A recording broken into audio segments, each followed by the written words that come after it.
tayo para sa pagkasenso. Ikaw at ako, tayong lahat kay Rodrigo. Once again, President Rodrigo Roa Duterte. Para sa tunay na pagbabago.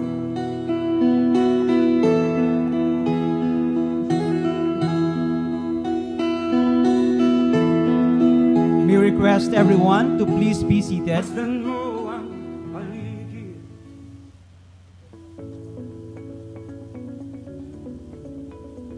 Today is a historic day for the Department of Agriculture as we launch two important initiatives in our unending quest for sustainable, regulated fishing and food security. The commissioning of BRP Lapu-Lapu and BRP Francisco Dagohoy and launch of the Department of Agriculture's Rice Corn Blend Program. And now, to deliver his remarks and tell us more about these initiatives, may we call on Secretary Emmanuel Piñol of the Department of Agriculture.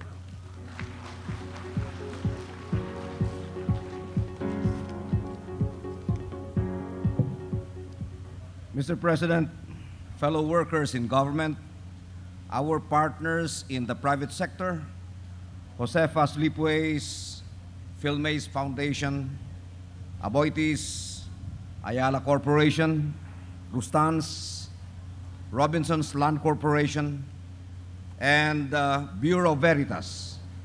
My dear countrymen, today we will witness history unfold. For the first time in this country, we will commission two multi-mission vessels into the service of our government and the Filipino people, BRP Lapu-Lapu and BRP Francisco Dagohoy. Unique not only because they are named after two unheralded and largely ignored heroes, but mainly because these two vessels were made by Filipino engineers and skilled shipbuilders. BRP Lapu-Lapu and BRP Francisco Dagohoy, which will join the Bureau of Fisheries and Aquatic Resources small fleet of 16 vessels, will strengthen our campaign against illegal fishing and poaching by foreign fishing vessels, thereby safeguarding our country's fishing grounds more effectively. BRP Lapu-Lapu and BRP Francisco Dagohoy highlight Filipino craftsmanship and skills in terms of shipbuilding. These vessels were built by Josefas Lipues in Navotas City, Metro Manila, at a cost of about 250 million pesos each, which is, Mr. President, 500 million pesos lower than if these were made overseas, meaning our government saved 1 billion pesos. These vessels are at par with international standards, as all plans, drawings, and calculations conform to the rules, regulations, and requirements of Bureau Veritas, a world expert in testing, inspection, and certification services.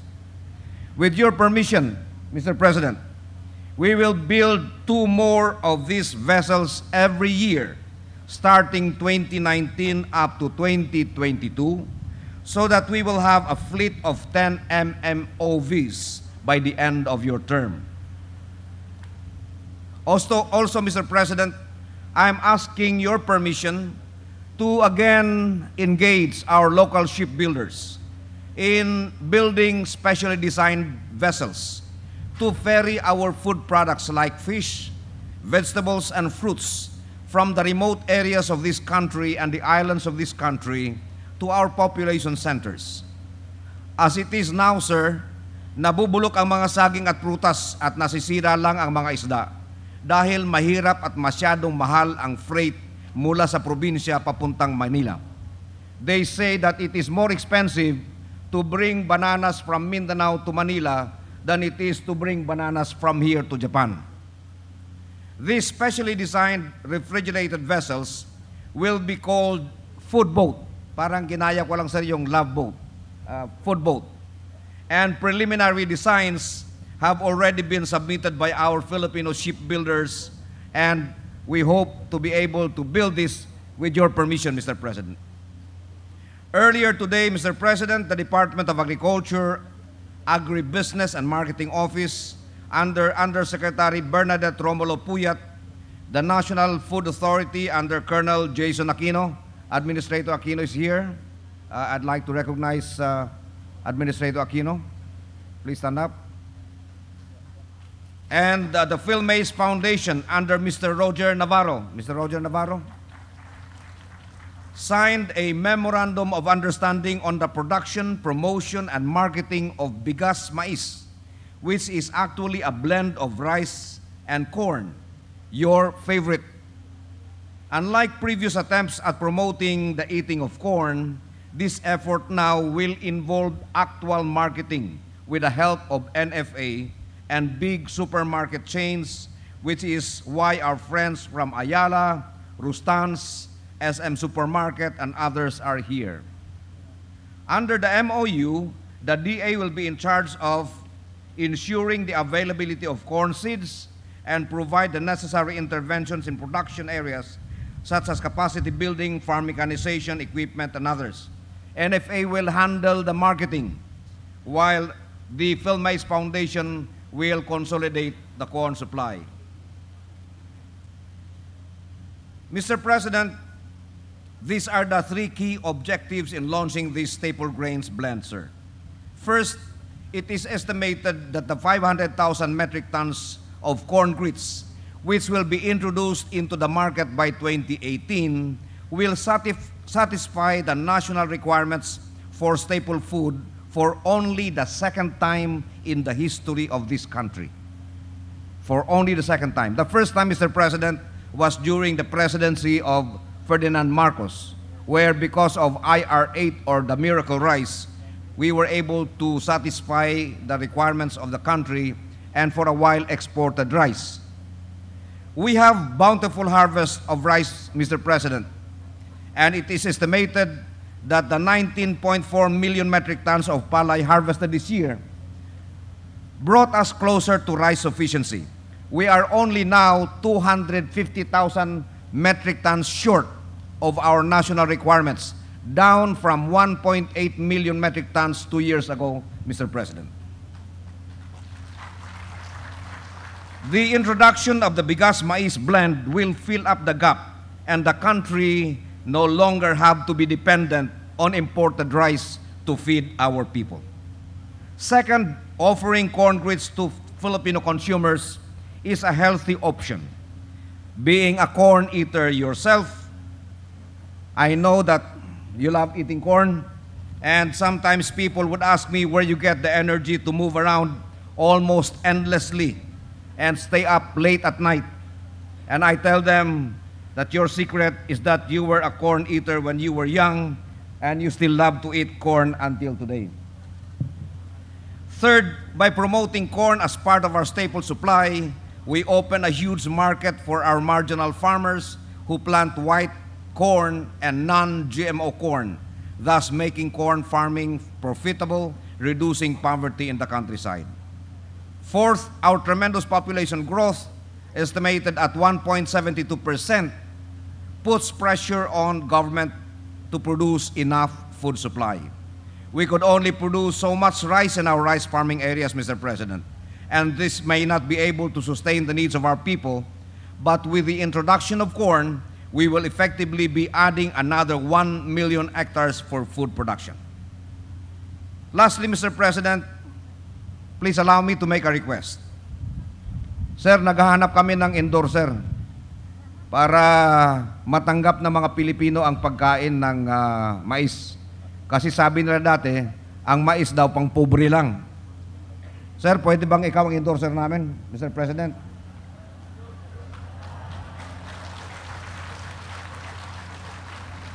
Sigurado, sir, kapag ikaw ang nag-endorse, bukas, ubos ang mais. Salamat po. Thank you, Secretary Pinihol. At this point, may we ask Secretary Piñol to lead the commissioning of BRP Lapu-Lapu and BRP Francisco Dagohoy. The Department of Agriculture, Bureau of Fisheries and Aquatic Resources will commission the 2 units 50-meter steel-hulled multi-mission offshore vessels, which are first of its type constructed in the Philippines. The vessels are designed by a reputable internationally known ship designer, Incat Crowther, built by a medium category local shipyard in the Philippines, Josefa Slipways Incorporated. The Bureau Veritas, an international society acclaimed for its expertise in testing, inspection, and certificate. The acquisition of these vessels is made possible through the collaborative effort of BFAR, Marina, Philippine Coast Guard, and the Philippine Navy. These vessels will be used to intensify the country's fight against illegal, unreported, and unregulated fishing, and for other purposes like seaborne research activities and rescue operations.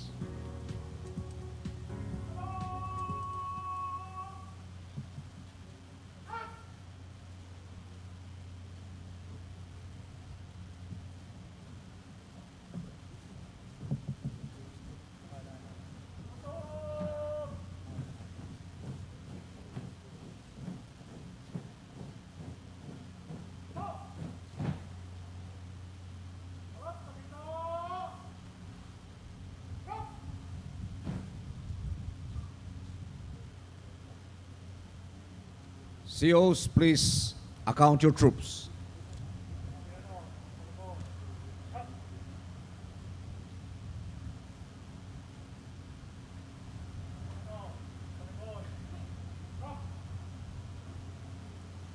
Report.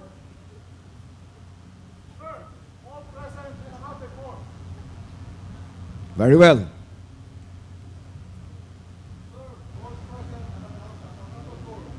Very well. Prepare the ships for commissioning.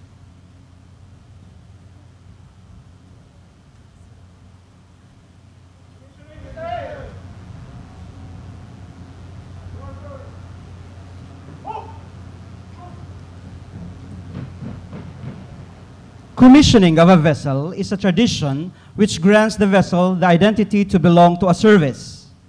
As a DABFAR commissioned vessel, she will be authorized to perform its mandated mission to fly the national ensign, jack flag, and commission pennant. The commission pennant symbolizes the moment when the life of the ship begins.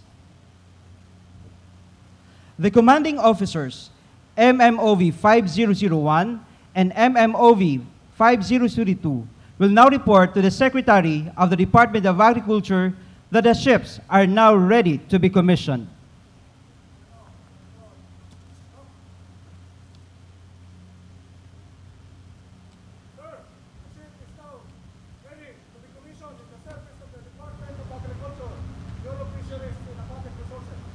Very well.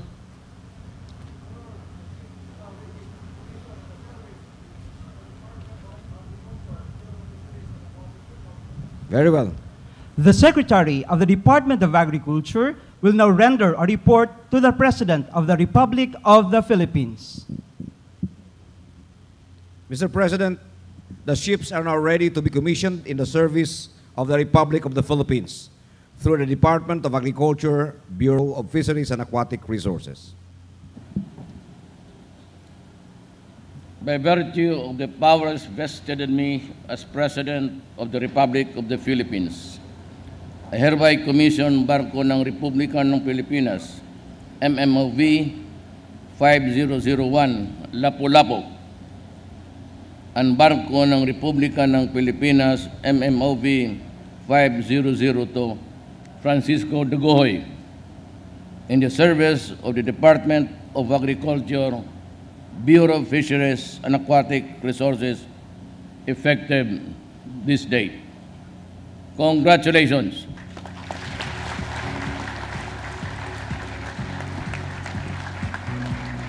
May we request everyone to please rise and face BRP Lapu-Lapu and BRP Francisco Dagohoy for the national anthem.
Please be seated.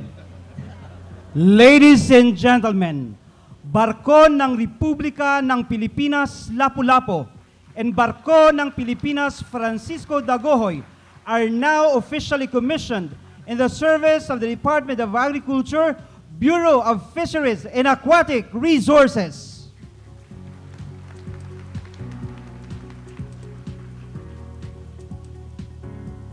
At this juncture, the Coast Guard Adjutant will read the designation orders.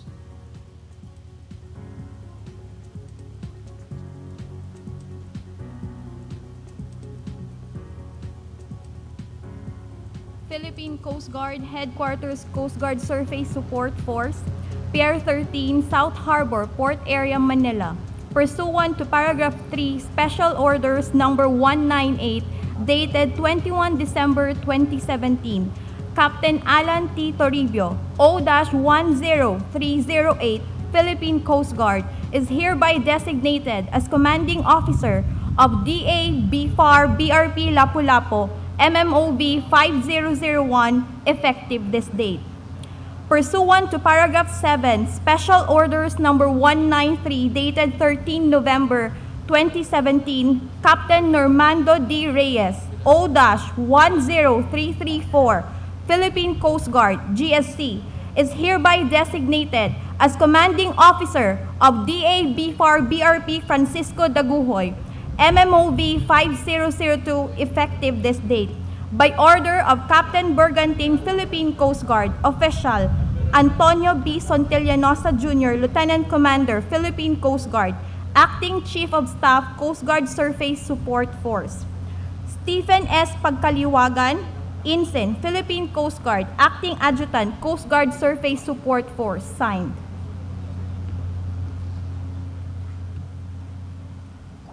The commanding officers, BRP Lapu-Lapu, Captain Alan Toribio, PCG, and BRP Francisco Dagohoy, Captain Normando Reyes, PCG, will now read their assumption orders.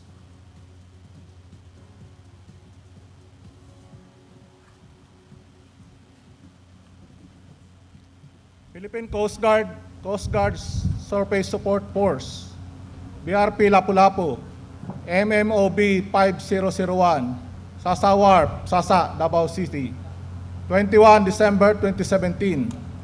Ship's Order Number 001, Assumption of Command.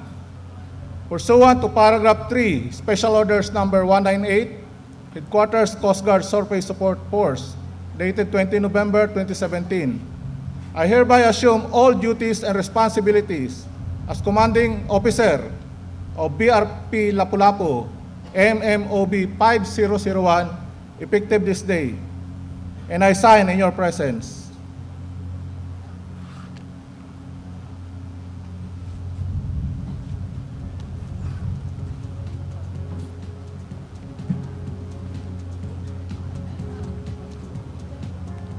Philippine Coast Guard, Coast Guard Surface Support Force, BRP Francisco Dagohoy, MMOB 5002, Sasa Wharf, Sasa, Davao City.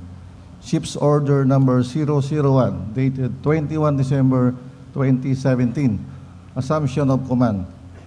Pursuant to Paragraph 7, Special Order Number 193, Headquarters Coast Guard Surface Support Force, dated 13 November 2017, I hereby assume all duties and responsibilities as Commanding Officer of BRP Francisco Dagohoy, MMOB 5002, effective this date, and I sign in your presence. Carry on.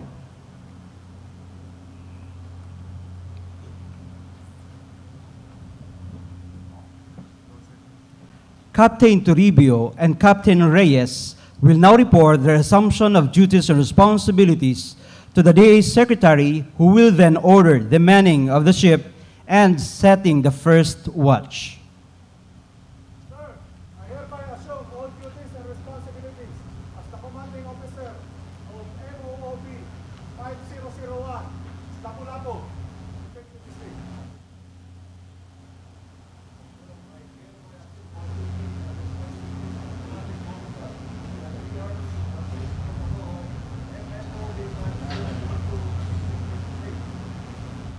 Carry on, man the ships, and set the first watch.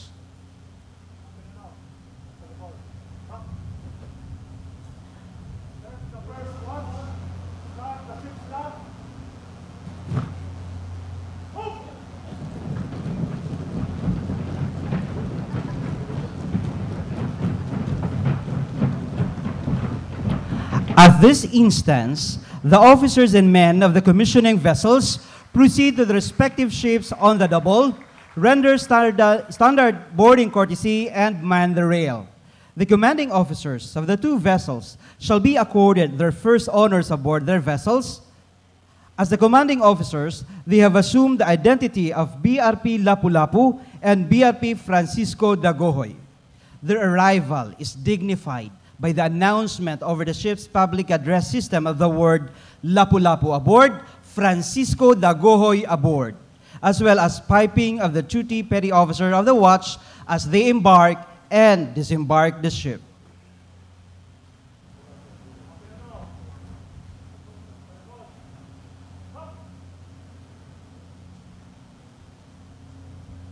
Sir, the ship is now manned and ready.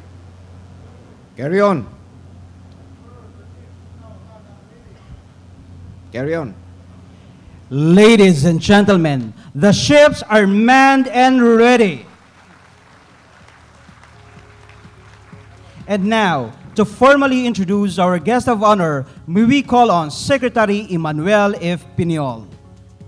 Kababayan, ang ating Pangulo ng Republika ng Pilipinas, Mayor Rodrigo Roa Duterte. Permission to kindly sit down. Thank you for your courtesy. Congresswoman Garcia. Secretary of Agriculture Emmanuel Piñol and other members of the Cabinet, officials and employees of the Department of Agriculture. Dito yung dating mga former Coast Guard, dalawa. Nagdating ngayong si Edmond sa Coast Guard yan, pati si Casilian, Admiral. But I saw him last night sa Philippine Veterans Hospital. Quite an active. Alam mo, I've always been wondering, eternally, and complaining also. No offense intended to anybody, Pilipino man tayo lahat. Bakit kaming mga Bisaya walang hero in the role of our national heroes? I have no qualms about Mabini, Rizal. They're all brilliant men. Gregorio del Pilar, a brave warrior. Pero sa amin, saan man ang hero ng Bisaya na naiwan man kami? And they keep on talking about Lapu-Lapu. The first native, the Malay native who came here, probably a Muslim, who settled somewhere in Cebu, na pumatay sa the first invader, imperialist Magellan. And pati ito si Dagohoy, who revolted against the church for the abuses of mga pari noon. So, sabi ko, alam mo kasi ito si Dagohoy, if you talk to the policemen and law enforcers, ang tokatis nila dito, pag tinanong, when I was mayor, ano nangyari? Sir, hold up. Ano yung nag-hold up? Tagasan? Sir, Dagohoy, sir, sa Surigao. Ang tawag nila hold upper, Dagohoy. Sabi ko sa mga police, stop using that word that, alam mo, taga Cebu, Bohol yan eh. Sila Lapu-Lapu, ginawa ninyong sardinas, iskabetse. Sabi ko, when he became president, I elevated their name and identity to the level of a national hero. So may dalawa na tayo ngayon. Maybe about 20 years from now, for coming up with a recipe. Wala kaming problema ng mga Bisaya. Kasi as late as high school, at lalo na nung asawa ko, ang pagkain talaga namin sa bahay, mais. Alam mo, tanungin mo yung mga Bisaya na original, sabihin nila ayaw yung kumain ng bigas, rice. Tanungin mo kung bakit. Sabihin sa iyan, sir, murag makabutod og tiyan. Totoo yan. You ask your mubotod, bloated. Kaya mais talaga. Ang problema sa mais, but I'll tell you the secret now, why they have come up with this. Ito. Teneng kumpare, kung si Gobernador Piñol, sila niya sa ako na kung ako ang nag-agriculture, I choose him because he was really a farm boy, governor of North Cotabato, and the mayor of Lang for so many years.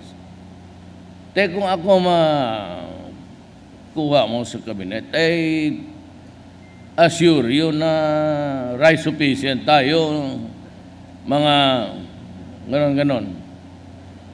Well, that is as far as his dream can go. The problem is, it's not his fault.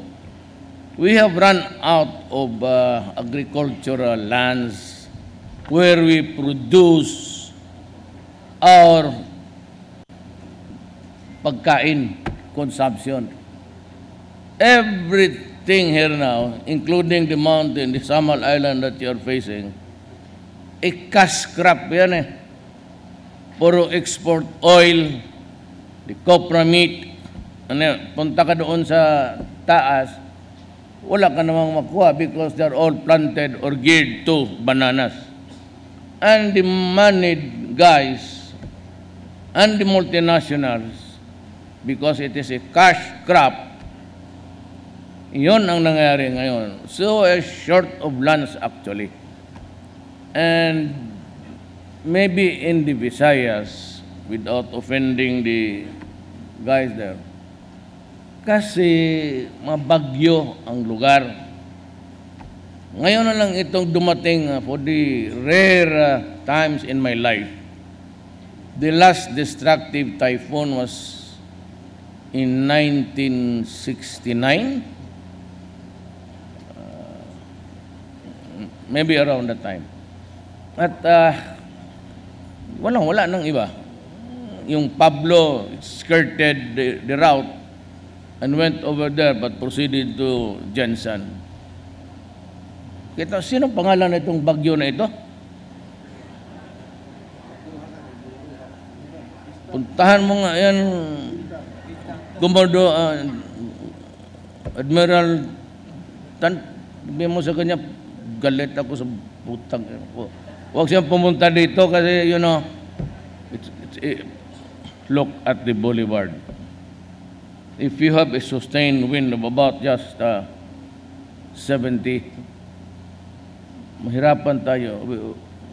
I don't know what will happen to the mayor because she will go crazy. Masyadong vulnerable tayo dito, and because we have been used to that kind of setup. Walang bagyo, so very fragile ang mga bahay dyan. Pag maximum winds of something like 70, haros lahat siya. So kanina pa ako nagdadasal at nagbumura itong bagong typhoon na to, he's not welcomed here. Yan ang problema dyan. So ngayon, hindi ko kasalanan ni Governor Peña lang. Teway ta duta nga katanuman sang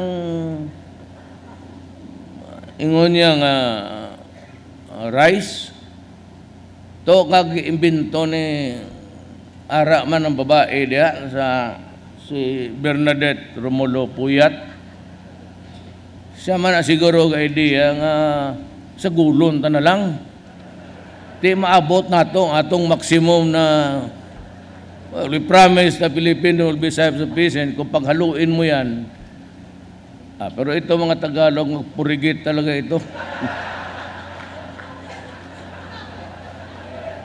Hindi sana Kami mga Bisaya, especially the manual workers, hindi kumakain ng ano yan. The Visayans of the old, they do not eat rice. Kasi gutumin kaagad. It's consumed easily by the body. At hypoglycemic ang ano.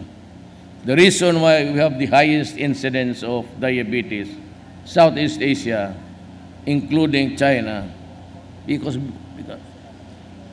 rice eating tayo. Talagang maliit pa tayo. Dito na ako nakakita sa Pilipinas, rich or poor, tinitignan ko talaga yan. Noon pa, mayaman o mahirap, ang ulam kalahati lang maubos niyan. Karamihan kanin. Maraming ulam talagang natitira. Ganon ang practice. Pero pag ganon, kanon sa may bigas. Yun ang tuway pa na sila nga sa wa na space diri sa kalibutan naton. Pero nag-overshoot siyang ambog siyang Ilonggo nga self-sufficient.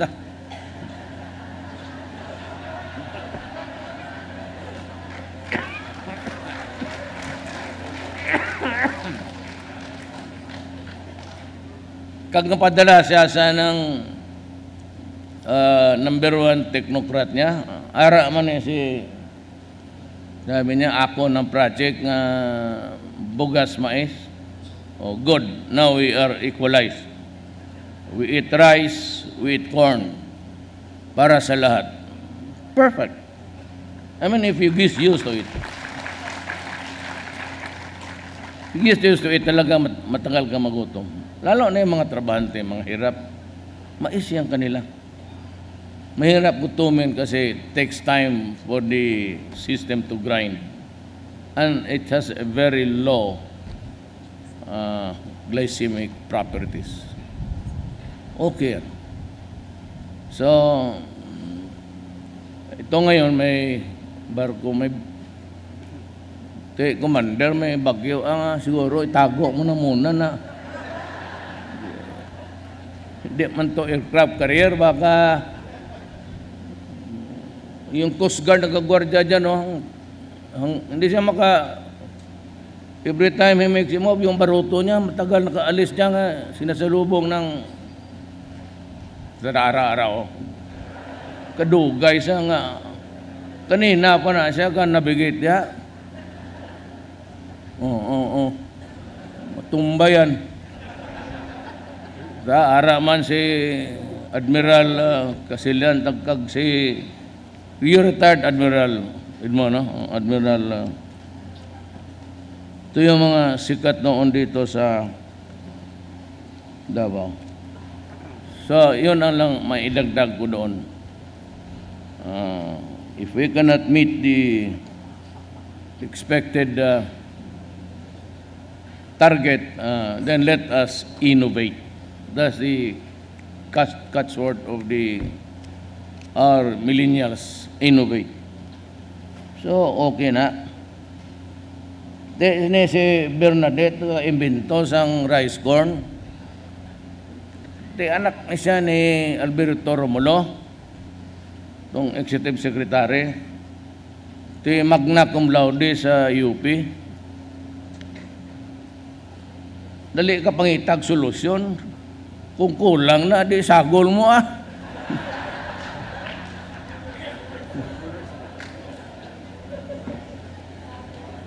Sige bati, huwag ka magtanong niya ganito, tuturuan ka ng mali dyan.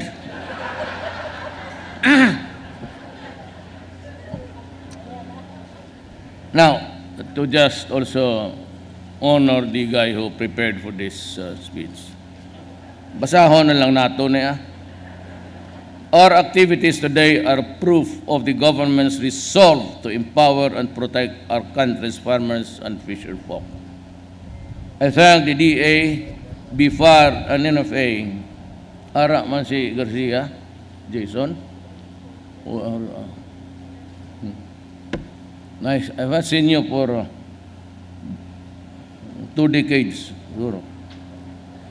The commissioning of the BRP Lapu-Lapu and BRP Francisco Dagohoy will strengthen the government's programs against illegal, unreported, unregulated fishing. These stilled-haul offshore vessels are set for deployment in various parts of the Philippine waters to intensify fisheries laws and enforcement operations. Mag-cut mo na ako dito. These ships have various purposes. One, it can transport food to places anywhere in the Philippines during hunger, famine. Second is rescue. We are the window of the Pacific, and every now and then, I just came from Biliran the other day, and not so much about the devastation sa infrastructure, but including the casualties. They are still in the search and rescue. I just hope na yung mga tao doon na somewhere kawawa rin kasi yung so these ships will come in handy. I'm sure that maraming trabaho ito magagawa para sa Pilipino. And this was a good move by Secretary Piñol. You just have to stretch your indulgence. I have a very bad throat. The launching of the rice corn blend program earlier will help supplement the income of our common farmers and promote a healthy lifestyle among Filipinos. Marami tayong mais and it can grown everywhere, almost. Hindi masyado mahirap itanim.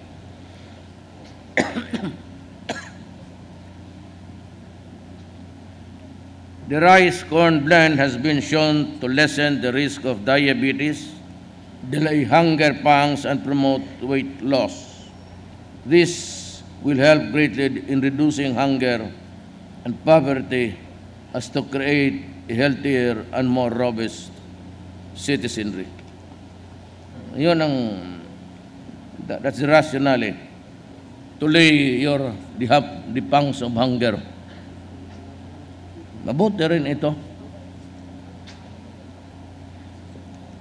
Kasi kung gutumin ka ng isang araw, dito 2 araw.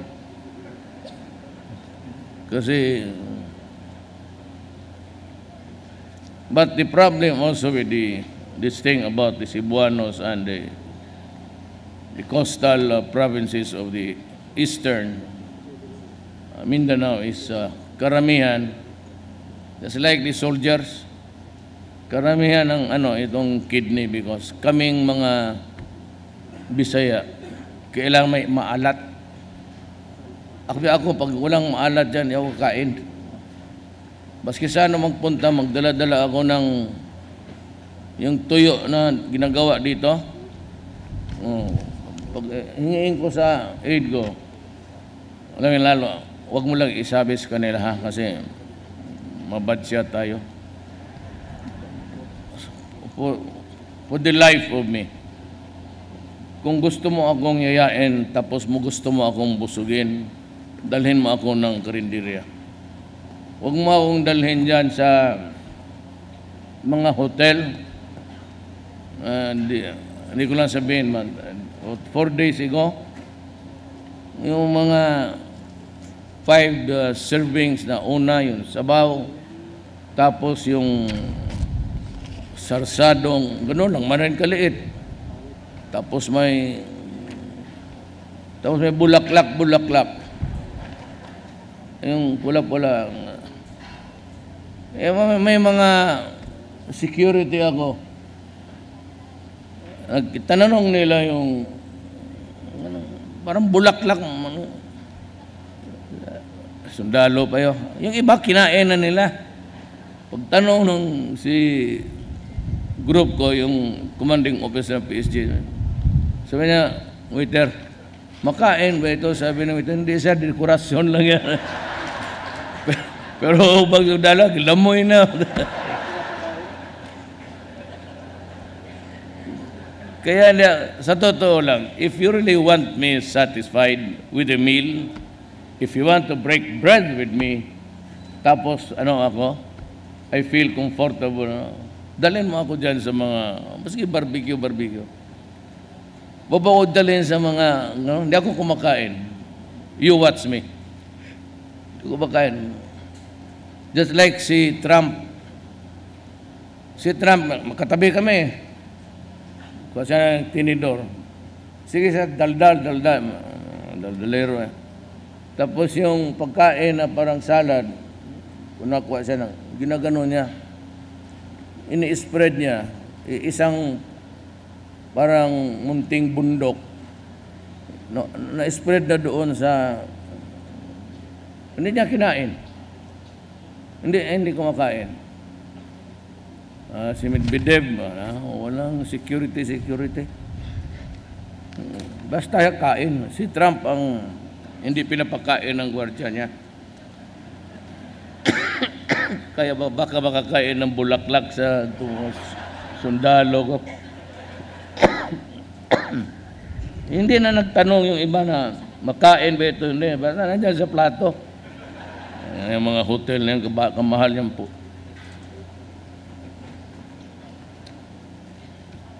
It is this administration's vision to ensure that food is made available and affordable to every Filipino. But this can only be accomplished if we empower and protect every Filipino farmer and fisherfolk through effective and efficient programs and initiatives.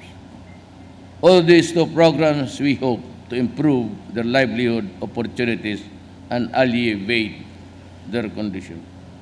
Our farmers and fisherfolk supply the Filipino people with food despite great risk and difficulties, and are often affected by weather changes, price fluctuations, and financial resource shortages. That is why government has made it a priority to help our farmers and fisherfolk. Let these small but meaningful gestures express our deepest appreciation and gratitude to those who feed us and contribute to the development of our economy and country. I will not read the last sentence. Alam mo kasi ganito yan. The weakest link sa ating economic cycle is actually agriculture. So, we have been to so many nations, inviting them of the weather, climate conditions, especially half of Mindanao down, na wala masyadong bagyo, where we can plant on a long-term program na hindi matatamaan ng mga bagyo. Because the only way to help the farmers and agriculture sector is really to bring the industry to the mountains. That is why marami tayong niyayaya at maraming pumapasok. Itong mga NPA, with all their posturing about helping people, sila yung nag-stymie. And one of my conditions before, na they stop extortion. Pag hindi naman nalhinto ang extortion, walang lumalaban sa bukid, eventually, they cease operation or totally abandon the project. Kasi sinusunog ng kawalang hiyaan dyan eh. Iinit yung ulo ko sa inyo. Sinusugan niya. How many times kita mo sa TV, trucks burned, workers killed, structural buildings sa bukid sinusunog. Okay lang ang mining sa akin. I have my own dynamics about mining. Pero sanang sa food, the greatest impact would really be manufacturing, for the manufacturers to process the food or nearest. Alam mo, mahal ang gasolina, ang freight is very costly. Just what like Secretary Piñol said, mas mahal pa magpadala ng gulay doon sa Maynila kaysa magpalabas ka. So, but the only way siguro ng gawin ko natin talaga, if we can have the money, is to build more ships, a bigger one like this, tapos at a cut price, isi-service yung dapat ibigay. Alam mo bakit? Are you not surprised na walang barko na dito sa Davao? That if you want to ride a ship, you have to go to Jansan. Then you have to travel for 3 hours. Hindi pa kasali yung danger doon. Pati yung yung mga sakyan na nandyan na not road worthy. Pati yung mga driver na malalang biyahe, kaya kailangan istiktuhan mo yan eh. Sometimes the drivers who are really into the long haul, Manila, Davao, Manila, or in the Bicol provinces, iba nagsasyabo. Kaya kung magbangga yan sila sa bukid, no, minimum of 20, 30 ang patay. Kailangan hanapan talaga ito ng some government. Ako gusto ko lagyan ng governor yung accelerator just to govern the speed of how you can get. Pati dyan sa EDSA, nagkakareryahan eh. Pagkagabi, pag nabangga dyan sa mga sementong island na walang ilaw, wala, patay. So isa yan sa mga talagang problema ng gobyerno. How to solve all these problems at the same time. Kaya kita mo yung mga it's not because I favor one from the other. But itong karamihan makita mo yung puro military. Ayan dyan si Delphine, used to be sa Kalina niyan. When I was mayor, he brought in the 2nd Regional Scout Rangers. Speron was for the longest time the advisor sa. Now I place somebody there si General Rosario. He used to be the commander of Task Force Davao. Alam mo kasi, pag inutusan mo, nasusunod. At walang minos ang kurakot. Pag sinabi mong yan ang pera, gawain mo yan, gagawain yan. Yan ang gusto ko. Alam mo kasi itong bureaucracy ganito. Huwag ho kayong mainsulto. Totohanan ito.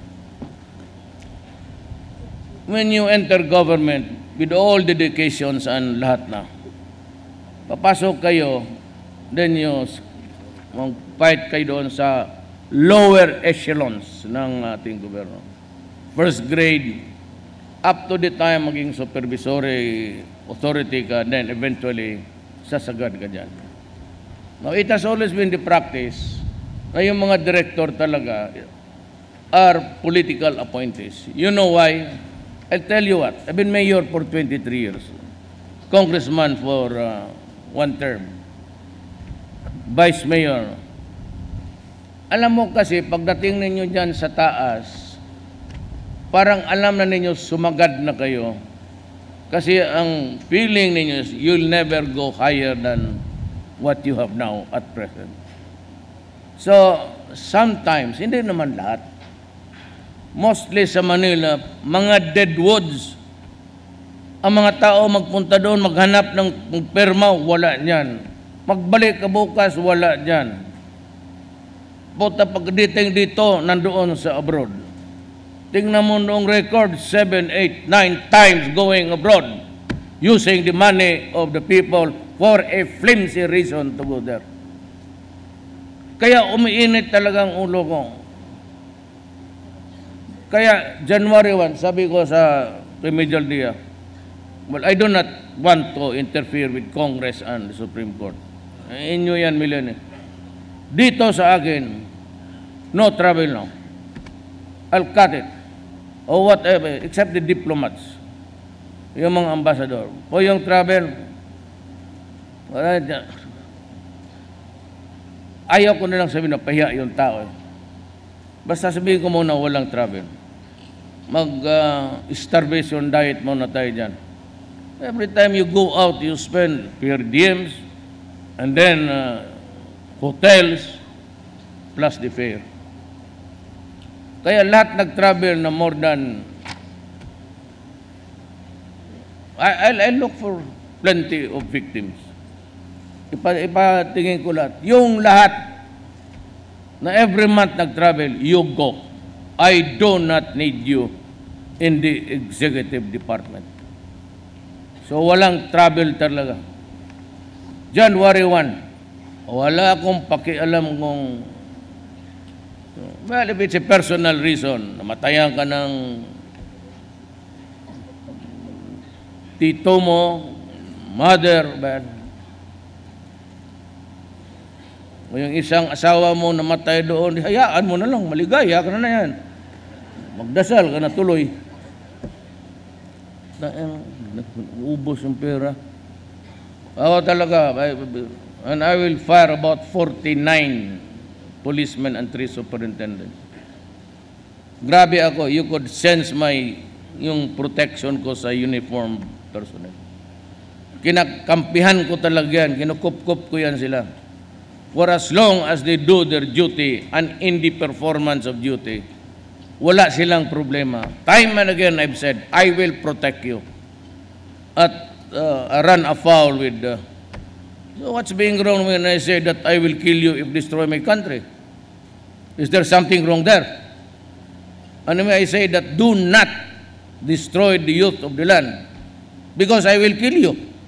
Natural. And so, what is wrong with that?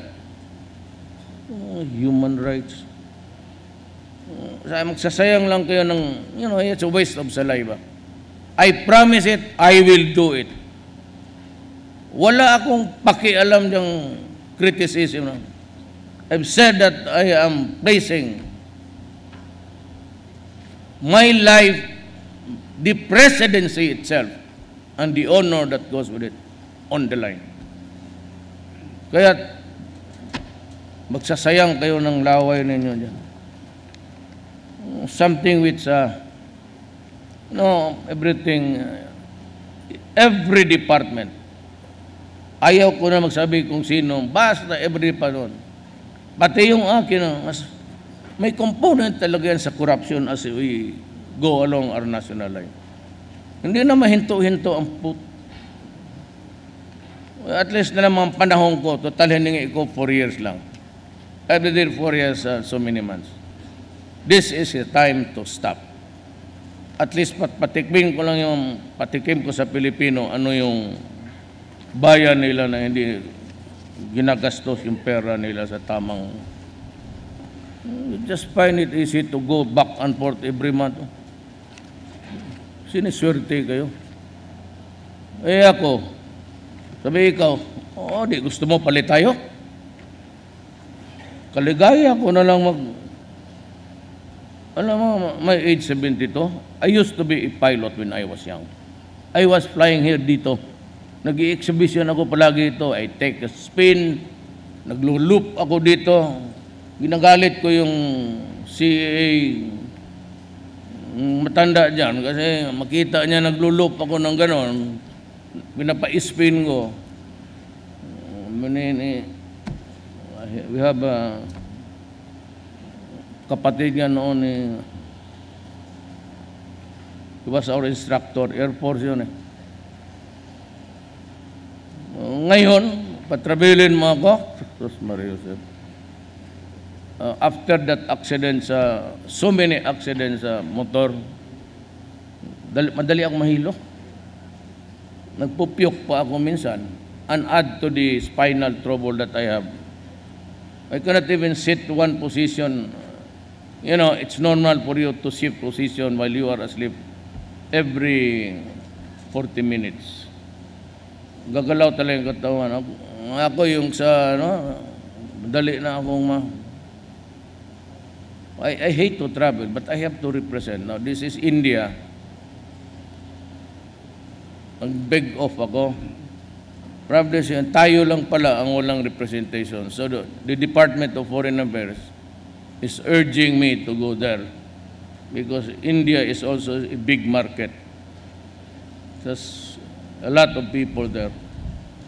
Next, I think parang humahabol siya ng China sa population. I am not sure, but I have to attend every, whatever it is, heads of state. Pero kung sabihin ninyo, nag-enjoy ako niya, I'm too old for that. So let us be very clear on this. We're all friends. Wala ang problema dyan. But when it comes to government interest, medyo kalimutan mo na muna. I have fired so many who were with me in 1988 and who campaigned for me and worked for me. Only nung pagsama namin in the early days, yan nga ang mahirap dyan. Maraming 3 minutes. Maraming pupunta noon. Ayaw kong tumakbo. Tapos dito sabihin, Mayor, tumakbo ka na, ikaw lang pag-asa ng bayan, wala la, bla bla bla. Wala na itong, this country will go down on a... Tapos ngayon na nanalo ako, naging presidente nga ako, ibigyan mo naman trabaho, wala pang 1 buwan, 2 buwan, nandiyo na sa corruption, ay putang. That's the irony of it all. Most of them are the ones prodding me to run. Mayor, masyado na ang korupsyon. Look at the irony of it all. Not only very tragic. Tinutulak na ninyo ako tumakbo para walain natin ito. Lalo na. The danger is it would make things worse for us. Panahon ko hindi talaga. I will always be strict, especially in matters of money. Mahirap akong dyan. Pero since we are all a democracy and the powers are distributed, kahit ang mga NPA, nag-usap tayo, I told you not to extort, you burn everything and kill people still. Nag-ceasefire tayo, mga sundalo ko, pinapatay ninyo pati yung mga pulis. Mga tarantado talaga kayo Sira ulo. Ngayon, you are exploiting everything and collecting as if you are without a sin kung magsalita. Ang yayabang pa. Tapos magsabi, revolution, revolution. O sige, pag-revolution kayo. Ako mag-revolutionary government yan. Duterte, diktador, nabuang na. Kayo na wala ka na rin bangka dyan. Lalakas loob ninyo magsigaw ng revolution. Wala ka nga tabanog dyan. Kung may Air Force, may Navy, sige, revolution. Sabi ko, ako? Kayo mga sundalo, kayo mga pulis, papayo kayo sa isang son of a bitch to be a dictator? Would you think you would allow me beyond my term? What's happening to you? Hindi ako ang may problema. I don't want it. The guardians of the... At the end of the day, it's always the military and the police. Kayong mga police. Is it good for you to allow me to be a dictator? You will allow it? Kayong mga taga-armed forces. Mga Coast Guard, pinaghirapan na itong bayan na ito. Would you allow a president to transgress the Constitution by expanding my term. Well, if that is your frame of mind, I'm sorry. I am not up to it. Bilisan na lang natin itong 4 years. But I will do everything that's under the Constitution in my power. For after all, it's very simple. I swore to God and to the people of this republic that I will protect the people and that this nation is preserved as one republic. Yun lang. I have do not speculate about them. Okay, maniwala, puro intriga yan, walang gago, kakaano ko, kaabogado ko, papasok ako ng ganon. Besides, yung mga mista, katagal natin nagkakilala noon pa. Was only a fiscal. Was I ever talking of something like as indecent as working towards a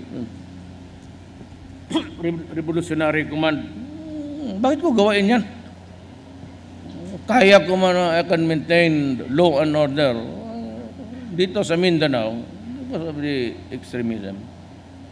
Kaya dito, doon, Manila, safe ka. But remember, in Mindanao, there is a martial law existing. The enemies of the state, bante pag dito. Ako hindi naniniwala ako ng 39 hours under the Constitution. Pagka gano'n, when I get hold of you, I will give myself enough time to investigate. Bigyan mo lang ako ng ilang oras to detain you, that's bullshit. I would rather not at all get hold of you. Just wasting my time. Pag nahuli kayo dito, bantay kayo. No bail kayo dito. Kausapin kayo ng mabuti. Kala mo naman kung sino kayo. Lalo na itong, well, the other one is terrorism. We're facing so many fronts. The drug problem is still there. I've been telling you. Was it last night or the other night? I went to the wake of yung police na namatay. I've been telling you, dear fighter, meron kayong dala-dala ng pamphlets, yung about drugs. I'm giving you a literature.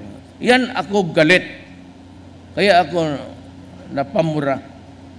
Alam mo, same body, National Control Board, may logo doon na United Nations. And here is the Human Rights Commission, also under the United Nations.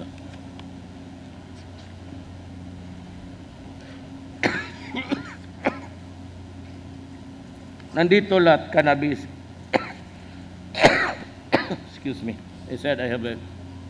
Ano yung mga military, pati police, if you have extra copies, they're all characterized here.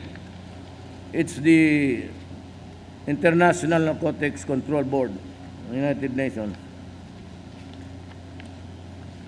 Dito, sa lahat ng characterization, yung iba stupor, yung iba ecstasy. Ito na. It's the one. Methamphetamine. Use triggers aggressive, violent, and bizarre behavior, among others. Nakikita mo yung bata. Saan ka nakikita dito ng 1-month-old na bata, rapin mo? Because you are reduced to an animal because of its toxic effect. Yung papi, cannabis, cocaine, yan yung mga milyonaryo na may gano'n na kalalaking barko. They go into the open sea and aeroplano mag-hit-hit sila. Wala tayong magawa eh. Yung mga elitista na mga yung pobre, bakit? Bakit ang pobre na mamatay, ang mayaman hindi? Kasi ang pobre, yun ang target ng market ng shabu. Mura eh. Ito mga cannabis, cocaine, mahal to, heroin. It does not really impact so much on the brain. because it comes from a natural organic plant. Shabu is a mixture of deadly chemical. Kaya pati pulis, sinabi ko na, ubos na yung pulis ko dyan sa... Tapos basahin mo yung mga critics dyan sa ano. Ang sabihin lang nila, oh ito, pinatay ni Duterte. Yan, oh. 10,000. Tapos pupunta dito, Duterte, alam mo ba, ang drug is a social problem. It is a health issue. And so, yun lang. Dali na doon sa Amerika, sa Europe. Ito namang ugok ng mga puti, palibasa walang mga utak. If it is a social problem, if it is a health issue, tignan mo doon sa likod. What happened? How did it start? Where is it going? Ilan na ang addict? It's about 4 million plus 6. They are creating within our nation isang grupo who are already insane and addicted to a drug called shabu. They are reduced to slavery. Kaya talaga ako, and the crimes and the horrendous crimes that they commit along. Kaya sabihin mo na, madala mo ako doon, takutin mo International Court of... Kaya sabi ko, ay, Calamard, come here. Iko-cross-examine kita. Pero magdala dito yung black doctor na sabi na, sa Amerika, kasi ang crisis on opioids, yung prescription, hindi pa sila natuto nitong shabu. Pag yan ang sabi ko nga, one day to your horror. Okay, umpisa na. So, Trump declared an emergency. Tapos gusto nila sundin natin sila. You know, hindi nga ninyo makontrol na Amerika kayo, nandyan na sa inyo lahat. Kami pang, wala kaming sophisticated, wala kami masyado yung mga drones that can penetrate the cover of the canopy of a forest. Wala kami yung warm bodies na makikita mo. It's too expensive. Ang nagamit lang natin yan noong sa Marawi, but it was only loaned to us. O hiniram lang tayo. Hindi atin yun. Yun ang... Kaya hindi ko binasa agad yung speech ko, Congresswoman, pardon na. Taking of your time. Are you going back to Manila? Kasi those guys who are going to back, when going back, ikaw, Mr. Balik kami nila. Kasi alas 9 magdating na daw ang bagyo. Mag-search and rescue naman tayo nito ng dalawang Coast Guard. So, thank you for those guys who came in from afar.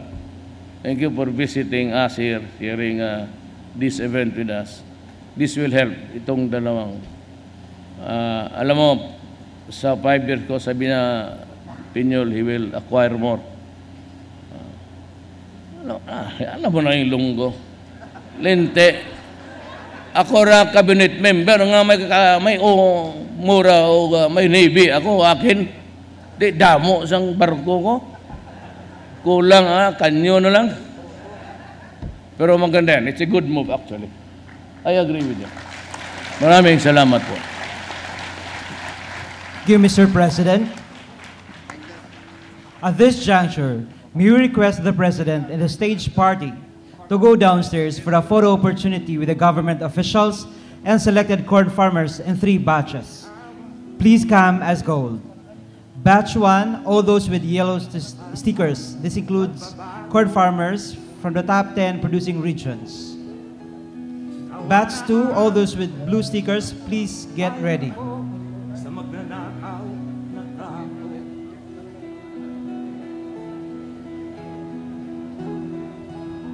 Madilim na kahapon, ikaw ang mag-aahon. Sa piling mo, di ko mawawala ang korupsyon.